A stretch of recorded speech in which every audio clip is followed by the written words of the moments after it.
कामिल मुर्शिद कुआदिल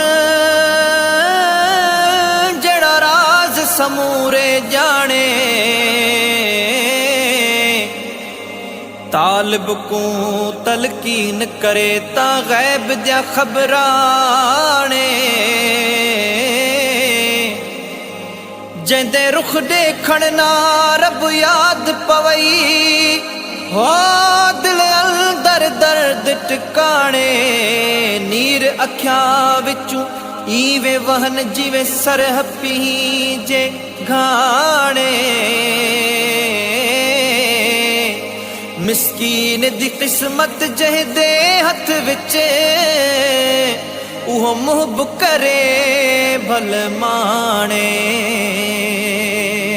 मशहूर जो साईं मिठो आ मिठो है मशहूर जो साईं मिठो आ मिठो उन जी सखा खे यादे हन ॾिठो उन जी सखा खे यादे हन ॾिठो मशहूर जो साईं मिठो आ मिठो है मशहूर जो साईं मिठो आ मिठो उन जी सखा खे यादे हन ॾिठो उन जी सखा खे यादे हन ॾिठो ताज धणीअ सौ ताज पराए ताज धणीअ सौ ताज पराए मदीने मक्के जातो सैर कराए मदीने मक्के जातो सैर कराए आलम मथा थी ककरवा उठो है आलम मथा थी ककरवा उठो सुन जी सखा खे यादे हन ॾिठो सुन जी सखा खे यादे हन ॾिठो मशहूर जो साईं मिठो आ मिठो है मशहूर जो साईं मिठो आ मिठो उन जी सखा खे यादे हन ॾिठो उन जी सखा खे यादे हन ॾिठो ओ लड़ लगड़न साथो तोड़ निभाए लड़ लगड़न साथो तोड़ निभाए जातो सॼो साईं सॾ वरनाए जातो सॼो साईं सॾ वरनाए करीम जे कुर्बन आहे मुंह पुठो है करीम जे कुर्बन आहे मुंह पुठो उन जी सखा खे यादे हन ॾिठो उन जी सखा खे यादे हन ॾिठो मशहूर जो साईं मिठो आ मिठो है मशहूर जो साईं मिठो आ मिठो उन जी सखा खे यादे हन ॾिठो उन जी सखा खे यादे हन ॾिठो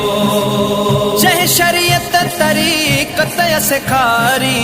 जंहिं शरीयत तरीक़त सिखारी मारिफत हकीकत सिखारी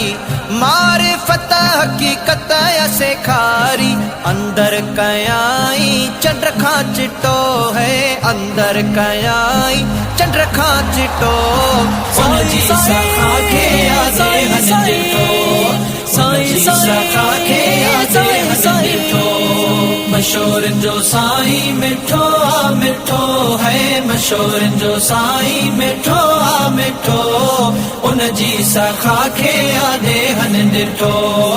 उन जी सखा खे यादे हन ॾिठो पंहिंजा परावा पियो गल लाए पंहिंजा परावा पियो गल लाए आथत ॾेई रोआं दन खे खिलाए आथत ॾेई रोआं दन खे खिलाए बणियो जग सवालिया जंहिं वटि बीठो है बणियो जग सवालिया जंहिं वटि बीठो उन जी सखा खे यादे हन ॾिठो उन जी सखा खे यादे हन ॾिठो मशहूर जो साईं मिठो आ मिठो है मशहूर जो साईं मिठो आ मिठो उन जी सखा खे यादे हन ॾिठो उन जी सखा खे यादे हन ॾिठो